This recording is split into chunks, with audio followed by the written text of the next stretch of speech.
Hi, this is Reddit Confessions channel. There's a sound I still hear sometimes. It's not loud, not dramatic. It's quiet, like a page turning, or the closing of a door with intent. That was the last thing I heard when I left. No shouting, no accusations, just that soft, final click as the door behind me closed like I had never been there to begin with.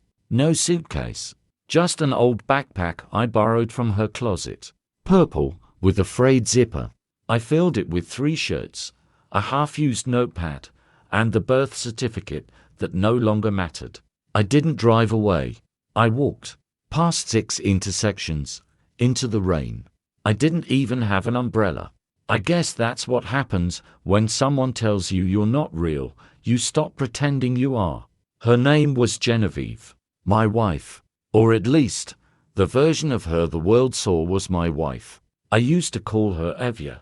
She used to call me reliable, like I was a tool in her drawer, useful, always there, but never loved. She didn't scream when she told me to leave. She didn't cry.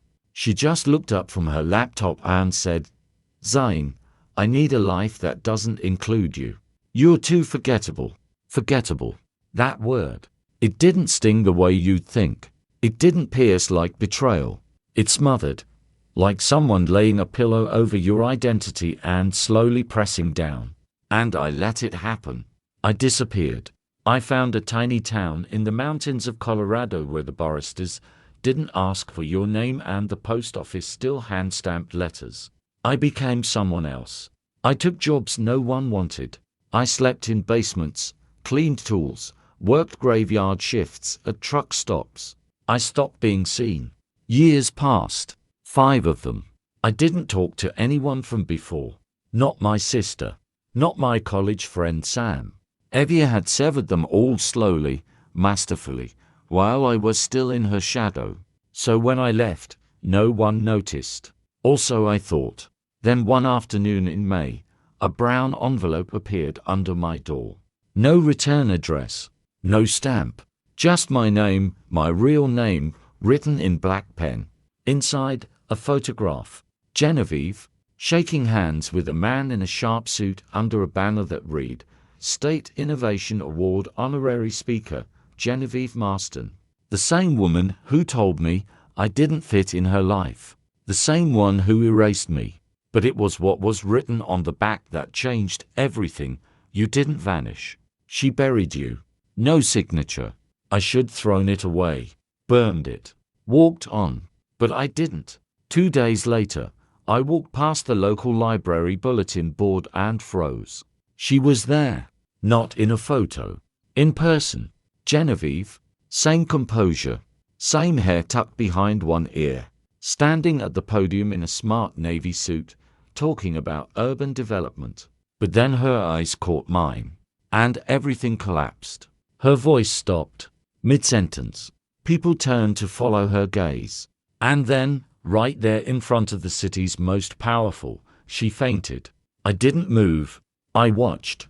Because in that moment, I realized she thought I was dead. Not metaphorically. Actually gone.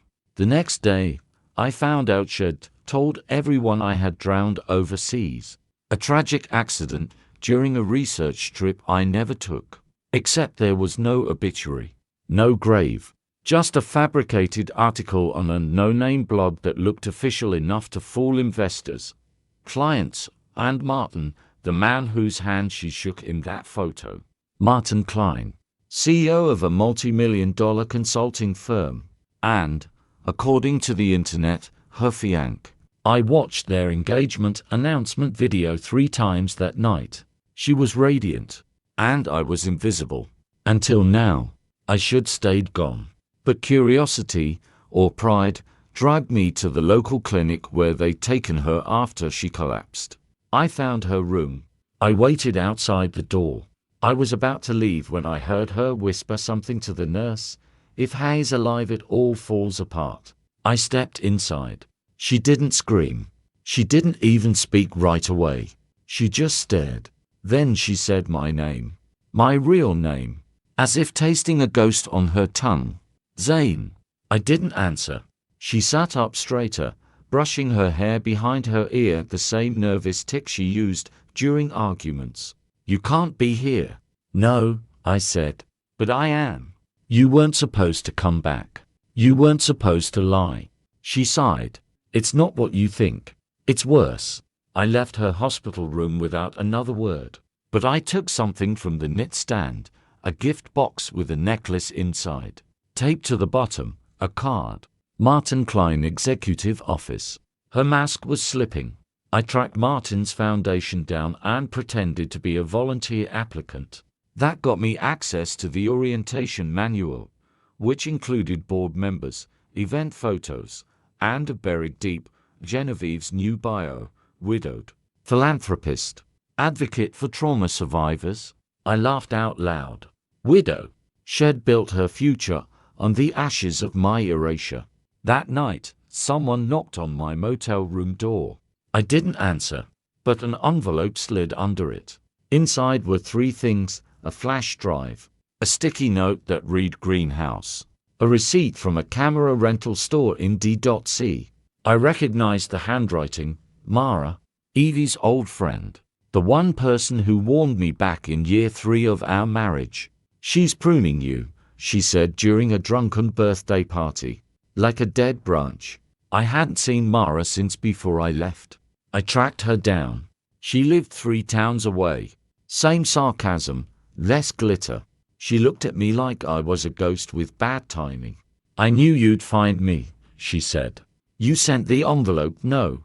Just the flash drive." "Who sent the photo?" "I thought it was you."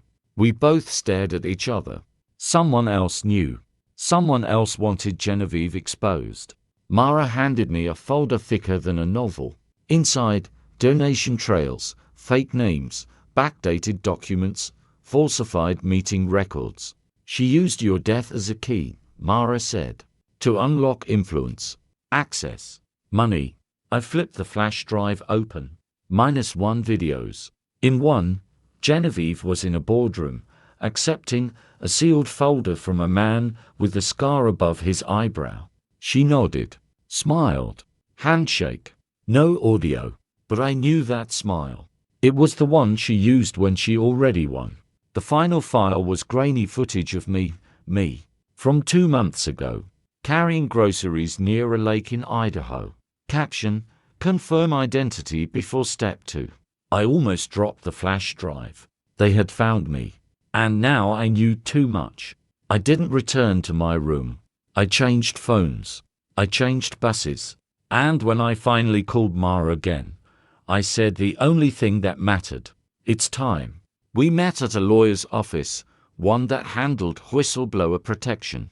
Mara handed over everything: the flash drive, the documents, her own statement. It took 3 weeks.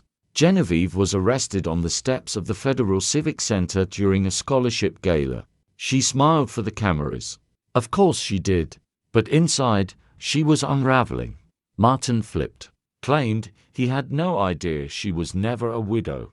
Pinned everything on her. Got a deal. But I wasn't there for justice.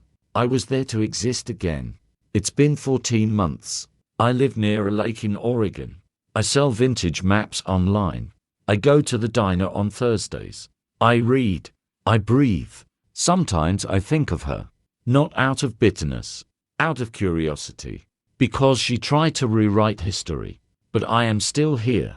And this time I stayed.